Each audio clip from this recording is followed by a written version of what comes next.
अस्सलाम वालेकुम दोस्तों, बरफरदारो ये भी देखो जिंदाबाद माशाल्लाह। तो आसफ साहब भी बाकायदगी से आप आते हैं अल्हम्दुलिल्लाह।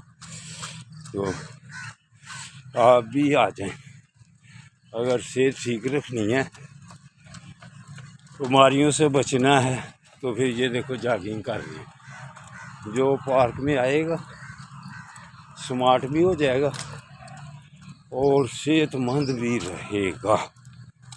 तो अगर सोगे सुस्ती की तो फिर ये देखो बुजुर्ग भी माशाल्लाह। वालेकुम सलाम। तो बरखुरदारो बुजुर्गों की तरह, अफसरों की तरह, डॉक्टर साहिबान की तरह जो भी बाकायदगी वर्जिश में करेगा कम अज़ कम इतना सेहतमंद रहेगा कि अस्पताल वीरान हो जाएंगे। तो दूसरी बात आजकल ये करता हूँ कि इसराइल की तमाम बनी हुई चीज़ों का बाइकाट किया जाए।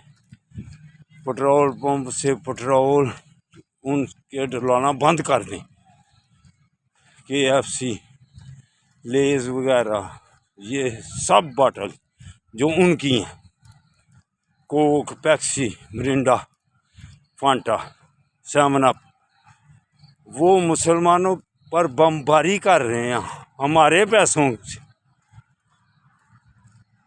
तकरीबन हम 2 अरब की तरफ जा रहे हैं आबादी के लिहाज से, वो 1 करोड़ से भी कम है।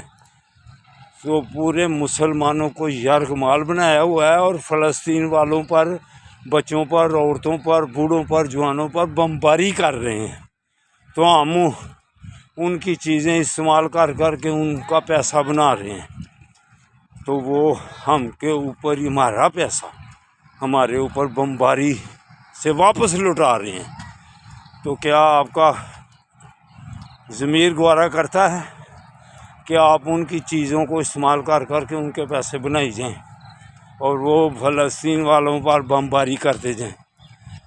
आज के बाद उनकी चीज़ें अगर ईमानी गैरत है तो सब चीज़ें उनकी बनी हुई बंद कर दो। फिर अल्लाह की मेहरबानी से आपका भी साथ साथ थोड़ा सा इस जिहाद में हिस्सा पड़ जाएगा। अल्लाह हाफिज़।